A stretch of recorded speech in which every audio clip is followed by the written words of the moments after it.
আল্লাহর তৌফিক অনেক মূল্যবান জিনিস, সবাই পায় না, সবাই পায় না।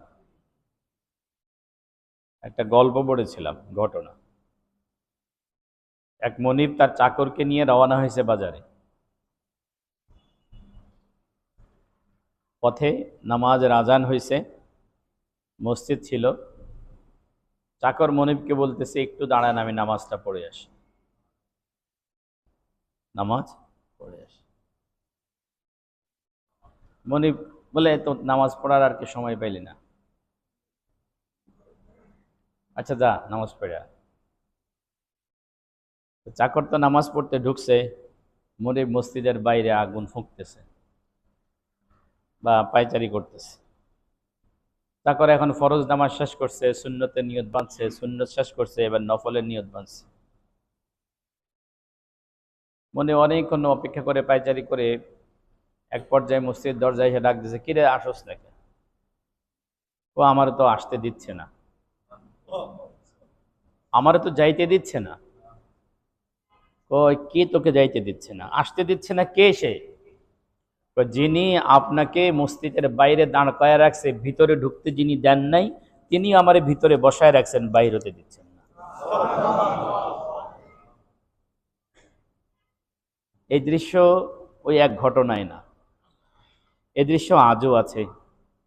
মাগরিবেও হয়েছে, এশায়ও হবে। দেখা যাবে এই মসজিদের পাশের এই চা দোকানে বসে মাগরিবের আজান পর্যন্ত অনেকেই আড্ডা দিয়েছে। আজান হওয়ার পরে কিছু বান্দা মসজিদে ঢুকছে, কিছু সিগারেটটা হাতে নিয়ে মাথা নিচু করে চলে গেছে। একসাথে আপনারা দুইজন হাঁটছেন, দুই বন্ধু হাঁটছেন, এক বন্ধু বলতেছে, দোস্ত তুই দাঁড়া, আমি নামাজটা পড়ে আসি। দোস্ত তো মসজিদে ঢুকলো, আপনি আপনি কই?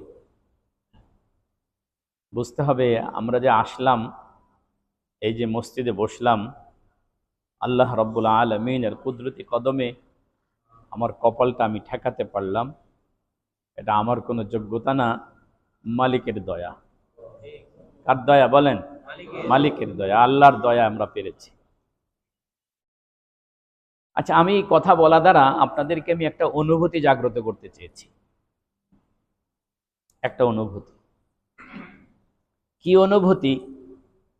দেখেন তো আপনাদের এখন এই অনুভূতি হচ্ছে কিনা যে আমার উপরে আমার মালিকের রহমতের একটা ছায়া, একটা ছায়া, একটা হাত আমার পিঠে কি মালিকের আছে, এই অনুভূতি এখন হয়নি?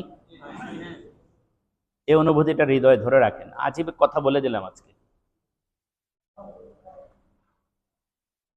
মুমিন যদি এই কথা মনে করে যে আমি একা নই, আমার সাথে আমার মালিক আছে। আমরা একা নই তো, একা না, আমাদের সাথে মালিক আছে, মালিক আছে। মালিকের পক্ষ থেকে মুহাফিজ আছে, লাহু মুআক্কিবাতুম মিন বাইনি ইয়াদাইহি ওয়া মিন খালফিহি ইয়াহফাজুনাহু মিন আমরিল্লাহ। আল্লাহ আপনাকে কতটা মায়া করে, আপনাকে হেফাজতের জন্য আল্লাহ ফেরেশতা নিযুক্ত করে রাখছেন, আপনাকে হেফাজত করে। আসলে কথা হলো কি জানেন, আমরা এইভাবে চিন্তা করি না, আমরা এইভাবে চিন্তা করি না। আমরা শুধু না পাওয়ারটা হিসাব করি, পাওয়ারটা হিসাব করি না। কি বলেন? আমাদের হিসাব কি? না পাওয়ার, পাওয়ারটা কি নেই, হিসাব নেই। এই দোষে আমিও দুষ্ট, আমি যে ওয়াজ করতেছি আমি যে ভালো হয়ে গেছে তা না, আমার ভিতরেও এই দোষ আছে। আমাদের হিসাবটা বেশি কিসের? না পাওয়ার। এজন্য তকি উসমানী মাদ্দাজিল্লাহুল আলী বলেন, আমি যদি যা পাইছি এটা যদি বুঝি আর এটার জন্য যদি শুকরিয়া আদায় করি, যা পাইছি এটার জন্য যদি কি করি, শুকরিয়া আদায় করি, তাহলে আল্লাহ পাকের ওয়াদা আসিফ নিয়ামত বাড়ায়া দেবে। আর যেটা আমি পাই নাই সেটার জন্য যদি আল্লাহর কাছে হাত পাতি, যা পাইছি তার জন্য কি করব বলেন? যেটা পাই নাই সেটার জন্য কি করব? আল্লাহর কাছে হাত পাতবো। দিবেন কে? দিবেন আল্লাহ, দিবেন আল্লাহ। এই জন্য বান্দা যদি এই দুইটা কাজ করে, এই দুইটা কাজ হলো পুরা দ্বীনের খোলাসা, পুরা দ্বীনের সারমর্ম। যা পাইছি এর জন্য কি করব? বলেন, যা পাইছি তার জন্য শুকরিয়া, যা পাই নাই তার জন্য দোয়া। যা পাই নাই তার জন্য, আচ্ছা যদি আপনি যা পাইছেন তার জন্য শুকরিয়া করছেন আর যা পান নাই তার জন্য দোয়া করছেন, এই দুই অবস্থা যদি আপনার তৈরি হয়ে যায়, বলেন তো দেখি আপনি আল্লাহ থেকে কতক্ষণ দূরে থাকলেন?